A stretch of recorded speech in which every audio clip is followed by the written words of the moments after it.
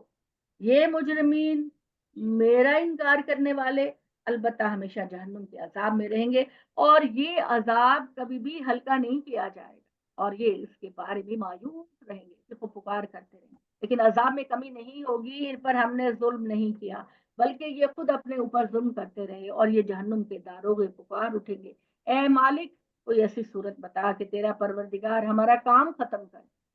وہ دوزخ کے فرشتے سے کہیں گے اگر عذاب ہمارا کم نہیں ہوتا تو اپنے رب سے کہو کہ ہمیں موت دے دے، کیونکہ وہ یہ سمجھتے ہیں کہ دنیا میں جب ہم مر جاتے ہیں تو ہم سینس لیس ہو جاتے ہیں، ہماری کوئی فیلنگ نہیں ہوتی، ہمیں تکلیف محسوس نہیں ہوتی۔ تو اے دوزخ کے پہرے دار فرشتے، اپنے اللہ سے کہو کہ کم سے کم اتنا تو ہم پہ ترس کھائے کہ ہمیں موت آ جائے، موت آ جائے گی تو ہمیں یہ تکلیف محسوس نہیں ہوگی۔ تو اللہ تعالیٰ جواب میں کیا کہیں گے؟ اللہ تعالیٰ کہیں گے کہ آج صرف ایک موت نہیں، بار بار موت تم کو آئے، اور جواب دے گا ہر کسی نہیں، اب تم اسی حال میں رہو گے۔ قریش کے لوگوں، ہم تمہارے پاس حق لے کر آئے ہیں، لیکن تم میں اکثر کا معاملہ یہ ہے کہ حق سے بیزار ہے، کیا انہوں نے کوئی بات ٹھان لی ہے تو یقیناً ہم بھی ٹھان لیں گے۔ اللہ کہہ رہے کہ مبادلے کے اسلوب پر کہ تم ہماری سرکشی کہ اگر تم ٹھان لو گے تو ہم بھی عذاب دینے کا ٹھان لیں گے۔ کیا یہ خیال کرتے ہیں کہ محمد کے خلاف ہم ان کے رازوں اور ان کی سرگوشیوں کو نہیں سن رہے کہ تم محمد صلی اللہ علیہ وسلم کو کس طرح اذیت دینا چاہتے ہو؟ کیوں نہیں ہمارے فرشتے ان کی ایک ایک بات کو لکھ رہے ہیں۔ اے محمد ان سے کہہ دوں کہ اگر خدائے رحمان کی کوئی اولاد ہوتی تو سب سے پہلے میں اس کی عبادت کرنے والا بنتا۔ زمین و آسمان کا پروردگار، عرش بری کا مالک، سب باتوں سے پاک ہے جو یہ بیان کرتے ہیں، تو ان کو چھوڑو، یہ فضولیات میں پڑے ہیں اور ہنسی مستری کر لیں یہاں تک کہ اپنے اس دن سے دوچار ہو جائیں جس کی وعید ان کو۔ وہی اکیلا آسمان میں بھی الہ ہے، وہی زمین میں بھی الہ ہے، وہی حکیم و علیم ہے۔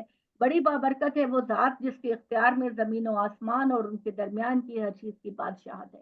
اللہ ہی کے پاس قیامت کا علم ہے، اسی کی طرف تم سب لوٹائے جاؤ گے۔ اس کے علاوہ جنہیں تم پکارتے ہو وہ شفاعت کا کوئی حق نہیں رکھتے، ٹھیک ہے؟ ہاں جو حق کی گواہی دیں گے وہ اس کو بھی جانتے ہوں گے۔ اگر تم ان سے پوچھو کہ انہیں کس چیز نے پیدا کیا تو ضرور کہیں گے اللہ خالق کائنات نے۔ پھر کہاں بھٹک جاتے ہو؟ جب حکیم حقیقت تم کو پتا ہے تو پھر تم کہاں بھٹک جاتے ہو؟ اور وہ اپنی ذات سے گواہی دیں گے کہ اے رب یہ لوگ ہیں کہ ایمان نہیں لائے، ان کو نظر انداز کرو۔ اللہ کہیں گے ان کو نظر انداز کرو اور کہہ دو کہ میرا پروردگار جو ہے، کہہ دو کہ میرا جو پروردگار ہے وہ سراپا سلام ہے، پھر یہ عنقریب جان لیں گے۔ اب ہے جی آگے سورہ دخان۔ دخان کا مطلب ہے دھواں، ٹھیک ہے؟ یعنی جب قیامت کی دوزخ کی آگ جلائی جائے گی وہاں پہ دھواں پھیلے گا، اور اسی دھوئیں کے اندر مجرم جلا کر دوزخ میں ڈالا جائے گا۔ یہاں پر ایک آیت کی وضاحت کرنا چاہتی ہوں کہ ہمارے ہاں جو لوگ کہتے ہیں کہ شب بارات کی کوئی حیثیت ہے اور شب بارات میں زندگی اور موت کا فیصلہ ہوتا ہے اور اللہ تعالیٰ اس کائنات کے فیصلے کرتے ہیں، تو ایسی بات نہیں ہے۔ اللہ تعالیٰ نے واضح طور پر کہہ دیا کہ اِنَّا أَنزَلْنَاهُ فِي لَيْلَةِ الْقَدْرِ وَمَا أَدْرَاكَ مَا لَيْلَةُ الْقَدْرِ۔ ہم نے اس قرآن کو لیلۃ القدر میں نازل کیا، اور تم کیا جانو کہ لیلۃ القدر کیا ہے؟ لیلۃ القدر خیر من الف شہر، یہ رات لیلۃ القدر کی 1000 مہینے سے بہتر رات ہے۔ تنزل الملائکۃ والروح فیہا سلام ہی حتی مطلع۔ اس رات میں جبرائیل امین اور خدا کے فرشتے خدا کے فیصلے لے کر زمین پر اترتے ہیں، اور یہ رات سراپا سلامتی ہے یہاں تک کہ فجر۔ یہ صرف اور صرف لیلۃ القدر کی رات کے بارے میں ہے۔ شب بارات کے بارے میں نہ تو قرآن میں کوئی ذکر ہے اور نہ ہی کوئی صحیح سند والی حدیث میں اس کا کوئی ذکر ہے۔ تو صرف، اور یہاں جو آیت ہے وہ بھی لیلۃ القدر کی طرف ہی اشارہ کر رہی ہے کہ حامیم والکتاب المبین، یہ سورہ حامیم ہے اور یہ واضح کتاب کی